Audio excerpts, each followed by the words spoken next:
Imagine a room, quiet and still. In it, a person sits, eyes distant, lost in thoughts that feel like a storm. They've been through too much, and it shows. Not in scars or bruises, but in the way their eyes flicker with memories, the way their hands tremble ever so slightly. This isn't just about them. It's about countless others, survivors of life's cruelties, carrying invisible weights. What shapes their minds? How do they navigate a world that feels both too loud and not loud enough? Let's dive into the psychology of people who've gone through too much and uncover the resilience and fragility that coexist within them. Because understanding them is to understand the strength of the human spirit, and perhaps to understand ourselves a little better. The weight of experience. People who've been through a lot often carry an invisible burden.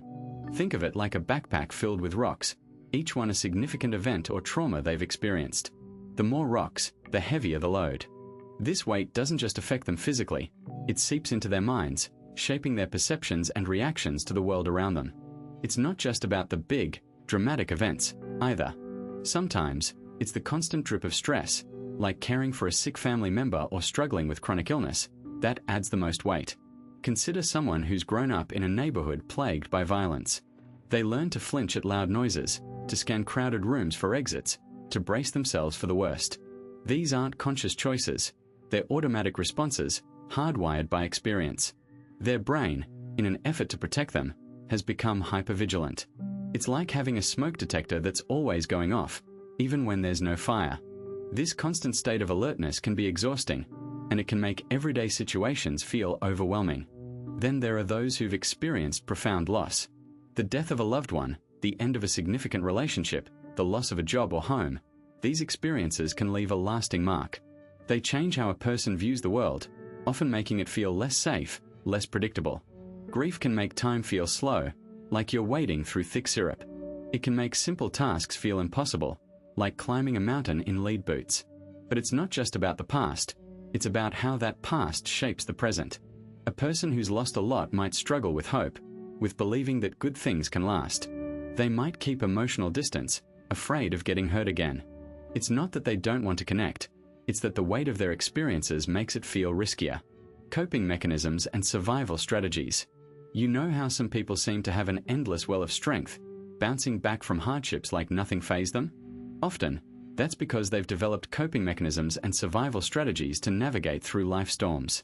One common coping mechanism is avoidance. It's not about running away from problems, but rather giving oneself a break from constant stress. For instance, someone who's gone through a traumatic event might temporarily distract themselves with work or hobbies, allowing their mind to process the experience in small doses. However, avoidance can become problematic if it turns into chronic escapism, delaying necessary emotional processing. Then there's emotional numbing, a survival strategy where individuals shut down their feelings to protect themselves from pain. Soldiers often develop this after exposure to combat. They might appear cold or detached, but it's their mind's way of safeguarding them from overwhelming emotions. It's a double-edged sword, though. While it provides temporary relief, it can also make it difficult to experience positive emotions and connect with others. Another strategy is problem solving.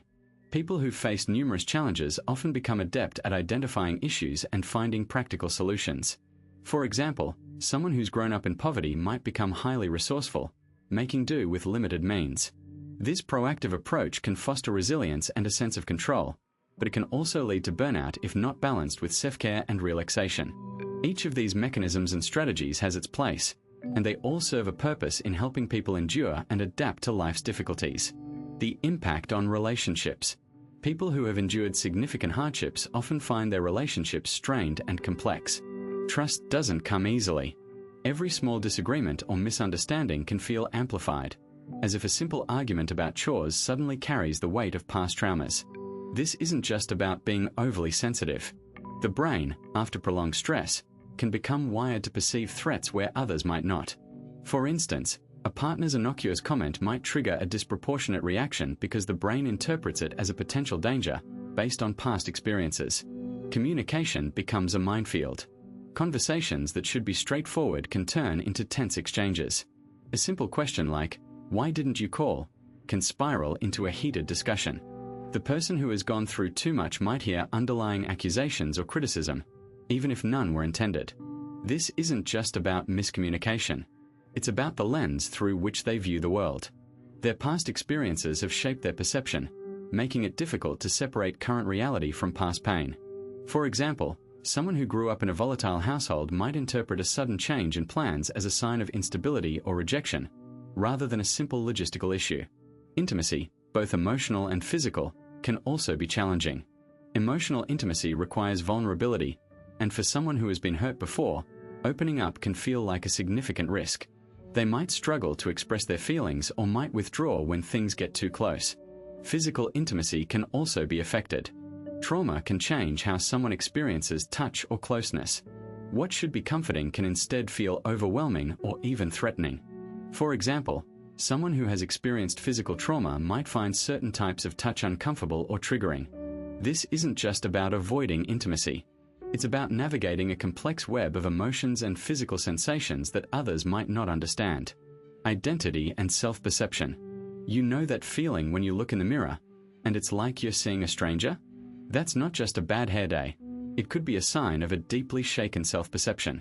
People who've been through a lot, whether it's trauma, chronic stress, or significant life changes, often find their sense of self has taken a hit too. It's as if the core of who they thought they were has been chipped away, leaving them unsure of what's left.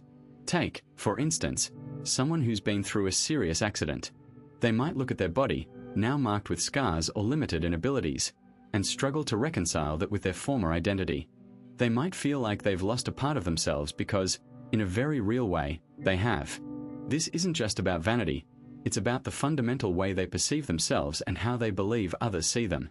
The brain is wired to associate our identities with our physical selves, so when that changes, it can throw everything off balance. Then there are those who've experienced profound emotional upheavals. Think of someone going through a messy divorce. They might have built their identity around being a spouse, a partner, and suddenly, that's gone. They're left grappling with who they are outside of that role. It's like being asked to rewrite the script of your life halfway through the play. They might feel like an actor who's forgotten their lines, uncertain of how to perform their new role, or even what that role should be. This isn't just about adjusting to a new life. It's about redefining what it means to be themselves. Even in less traumatic situations, like a career change or moving to a new city, people often find their self-perception shifting. It's like trying to wear a shirt that's been altered slightly. It's still yours, but it doesn't quite fit the same way. The brain is remarkably adaptable, but it needs time to adjust. During this period, it's common to feel like you're in a state of limbo, neither who you were nor entirely who you're becoming. It's a disorienting feeling, but it's also a sign that you're in the process of integrating new experiences into your sense of self. Resilience and personal growth. People who've been through a lot often seem like they're running on empty. Yet, many of them find a way to keep going, even thriving. This isn't magical thinking, it's resilience in action. Resilience isn't about bouncing back unscathed. It's about navigating through challenges, learning, and growing from them. Think of a tree in a storm. It bends, loses some leaves, maybe even some branches, but it doesn't snap. It endures, and often, it grows stronger. Take Viktor Frankl, a psychiatrist who survived the Holocaust. He didn't just survive, he came out with a new perspective on life. He developed logotherapy, a form of existential analysis that focuses on finding meaning in life. His experiences shaped his work, showing how deep trauma can lead to profound personal growth. It's not that he was glad he went through it, but he found a way to turn his pain into purpose. Resilience isn't something you're just born with. It's a skill that can be learned and strengthened. It's about facing adversity head-on, adapting to change, and keeping a flexible outlook. People who've gone through a lot often have a unique ability to see the silver lining. This isn't about toxic positivity, pretending everything is fine. It's about acknowledging the struggle while also looking for growth. For instance, someone who's gone through a major illness might develop a deeper appreciation for life, a stronger support network, and a new set of coping skills. Personal growth often comes from adversity. It's like a muscle, it grows stronger with use. People who've been through a lot may find they have a greater capacity for empathy, a keener sense of what's important, and a stronger ability to weather future storms. They might also develop a more nuanced understanding of themselves. They know their strengths, their weaknesses, and what they truly value. This self-awareness can lead to better decision-making and a more fulfilling life. You've been through a lot, haven't you? It's left its mark. You're resilient, yes, but it's okay to acknowledge the weight you carry. Remember, it's not about the strength of the wind, but how you learn to dance in the storm. We've explored how trauma reshapes our brains, how it can make us jump at shadows or keep us up at night. But it's also about how it can make us stronger, more empathetic, and more aware. It's about the scars we carry and the stories they tell. You're not alone in this. Many of us have been through too much, but we are here, and we are still dancing. If this resonated with you, join us next time as we delve into the power of connection and how it can help us heal. Hit that subscribe button, and let's walk this path together. Until then, keep dancing, keep healing.